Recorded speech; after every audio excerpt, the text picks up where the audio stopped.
JD ಎಲ್ಲ list ನ ಕೊಟ್ಟು ಬಂದಿದೀವಿ. ಸುಮಾರು 300 ಚಿಲ್ಲರೆ ಜನ ಕೇಳ್ತಾ ಇದ್ರು. 61, 62 ಶಾರ್ಟ್ ಲಿಸ್ಟ್ ಮಾಡಿ ಎಲ್ಲ ವರ್ಗ ಎಲ್ಲ ಲೆಕ್ಕ ಹಾಕಿ ಎಷ್ಟು 65 ಜನ ಶಾರ್ಟ್ ಲಿಸ್ಟ್ ಮಾಡಿ ಕೊಟ್ಟಿದ್ದೀವಿ. ಸೊ ಅವ್ರು ಫೈನಲೈಸ್ ಮಾಡ್ತಾರೆ. ನಮ್ಗೆ ಕೇಳಿದ್ದಾರೆ ಒಪಿನಿಯನ್ನ, ನಾವು ನಮ್ಮ ಒಪಿನಿಯನ್ ಹೇಳಿದ್ದೀವಿ. ಇವ್ರಿಗೆ ಮಾತ್ರ ಒಂದು ಕಮಿಟ್ಮೆಂಟ್ ಇತ್ತು ನಮಗೆ ಯತೀಂದ್ರಂದು. ಅದೊಂದು ನಾವು ಲಾಸ್ಟ್ ಟೈಮ್ ಹೇಳಿದ್ದು, ಅದೊಂದು ಏನು ಡಿಸ್ಕಷನ್ ಇಲ್ಲ. ಹೈಕಮಾಂಡೇ ನಾವು ಮಾತಾಡಿದ್ದು ಎಲೆಕ್ಷನ್ ಟೈಮಲ್ಲಿ, ಏನು ಬಿಟ್ಕೊಡಪ್ಪ, ನಾನು ನಿಮಗೆ ಫಸ್ಟ್ ಸೀಟೇ ಕೊಡ್ತೀವಿ ಅಂತ ಹೇಳಿದ್ದು ಅವ್ರಿಗೆ. ಮಿಕ್ಕಿದೆಲ್ಲ ಅವರು ಚರ್ಚೆ ಮಾಡಿ ತೀರ್ಮಾನ ಮಾಡ್ತಾರೆ. 8 ಸೀಟು ಒಂದು ಇನ್ನು ಅನೌನ್ಸ್ ಆಗಿಲ್ಲ, ಅನೌನ್ಸ್ ಆಗ್ತದೆ ಒಂದು 15 ದಿನ 20 ದಿನದಲ್ಲಿ. ಮಿಕ್ಕಿದೆಲ್ಲ ಅವರೇ ಡೆಲ್ಲಿ ಅವರೇ ತೀರ್ಮಾನ ಮಾಡ್ತಾರೆ. ಆರ್ಗನೈಸೇಷನ್ಗೆ ಹೆಚ್ಚು ಒತ್ತು ಕೊಡ್ತಾರೆ, ಆರ್ಗನೈಸೇಷನ್ಗೆ ಒತ್ತು ಕೊಡ್ತಾರೆ. ಬಹಳ ಪ್ರಮುಖರು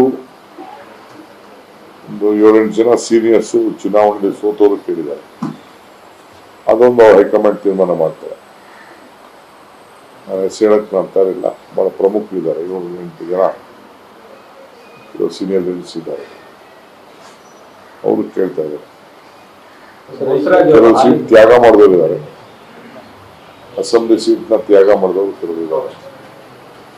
ಕೆಲವು ಕಾರಣದಿಂದ ಸೀಟ್ ಕೂಡ ಕಳೆದಿದ್ರು, ಅವ್ರ ಹೆಸರುಗಳೆಲ್ಲ ಕೂಡ ಕೊಟ್ಟು ಬಂದಿದ್ರು. ಹೈಕಮಾಂಡ್ ಎಲ್ಲ ತೀರ್ಮಾನ ಮಾಡ್ತಾರೆ. ನೋಡಿಯಪ್ಪ, ಇದು ಎಲ್ಲ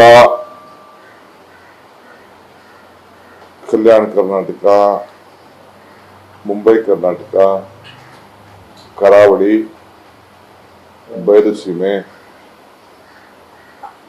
ಮಧ್ಯ ಕರ್ನಾಟಕ, ಬೆಂಗಳೂರು ಸುತ್ತಮುತ್ತಲು ಎಲ್ಲ ಕೂಡ ಲೆಕ್ಕಾಚಾರ ಹಾಕಿ ಸೀಟ್ ಹಂಚುವಂತ ಕೆಲಸ ಪಕ್ಷ ಮಾಡ್ತದೆ.